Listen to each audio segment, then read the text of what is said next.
वृंदावन 5000 साल पूर्व कृष्णा जी ने अपना बचपन इसी पावन धरती पर बिताया और अपनी अनोखी बाल लीलाओं से वृंदावन वासियों के दिलों पर राज किया। उनकी लीलाओं की अनेक कथाएं हमारे देश के सबसे पुराने ग्रंथों में से एक श्रीमद् भागवत पुराण में लिखी हैं और हजारों सालों से इन कथाओं ने न केवल पढ़ने वाले भक्तों का मन पीढ़ियों तक जीता, बल्कि उनके हृदय में कृष्ण जी के लिए प्रेम का एहसास भी जागृत किया। तो आइए ले चलती हूँ आपको वृंदावन के उन वनों में जहाँ कृष्ण जी बहुत ही खूबसूरत लीला रच रहे हैं अपनी गोपी, उनकी गाय और पक्षी, खास तौर से मोरों के साथ। कृष्ण जी जंगल जाने का फैसला करते हैं और अपने सभी दोस्तों को जोर जोर से बुलाते हैं। आज के समय में भी आप देखते हैं कि जब बच्चे बाहर खेलने जाते हैं तो अपने सभी दोस्तों को बुलाते हैं। सुबल, मधुमंगल, स्तोक कृष्णा, मंडली भद्र, अर्जुन सखा। उनके वृंदावन के दोस्तों में से एक दोस्त अर्जुन सखा भी हैं। उनके सभी दोस्त उनके बुलाने पर वहां आ जाते हैं, पर वे अकेले नहीं आते हैं, अपने सभी गायों को भी अपने साथ लाते हैं, क्योंकि ये तो गोपा समुदाय है और गोपा का अर्थ गाय होता है। गोपों के पास हमारी तरह लैपटॉप नहीं होते हैं और हमारी तरह प्रोजेक्ट डेडलाइंस भी नहीं होती हैं। उनके पास तो उनकी गाय हैं, इसलिए वे सभी गायें और उनके बछड़े भी साथ में ले आते हैं। कृष्णा भी अपनी सभी गायों को बुलाते हैं, लेकिन कुछ गायें ऐसी हैं जिन्हें विशेष ध्यान चाहिए और कृष्ण जी के बुलाने पर भी नहीं आती। आपने देखा होगा कि ये हम इंसानों में भी है।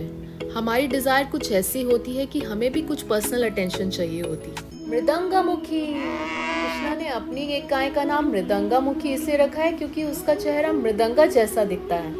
ये गाय कृष्णा जी के बहुत खास हैं और बहुत शरारती भी, जिन्हें कृष्ण जी से पर्सनल अटेंशन चाहिए।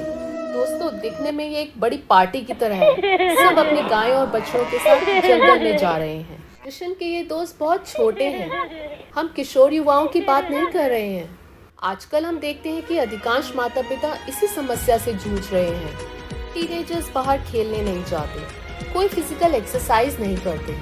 बच्चे पूरा दिन घर के अंदर हैं क्योंकि वो एक्सबॉक्स या प्ले स्टेशन में बिजी हैं। आप माने ना माने, हर घर की यही कहानी है। उन दिनों वीडियो गेम नहीं होते थे, इसलिए कृष्ण और कृष्ण के सभी दोस्त बाहर खेलने जाते थे और खेल के माध्यम से पक्षियों की नकल करते। कुछ दोस्त कोयल की नकल करते, कुछ दोस्त बंदरों की तरह एक शाखा से दूसरी शाखा पर छलांग लगाते और कुछ दोस्त मोरों को देखकर नाचने लगते। देखिए, मोर अपने नृत्य के लिए जाने जाते हैं, खास तौर से वर्षा ऋतु में। जो लोग ब्रज गए होंगे उन्होंने देखा होगा कि मोर कितनी खूबसूरती से नाचते हैं, इसलिए कृष्ण जी के कुछ दोस्त नाच रहे हैं। अब बारी आती है कृष्णा की। कृष्णा प्रदर्शन करने का फैसला करते हैं और अपनी धोती को अपनी कमर से बांध लेते हैं।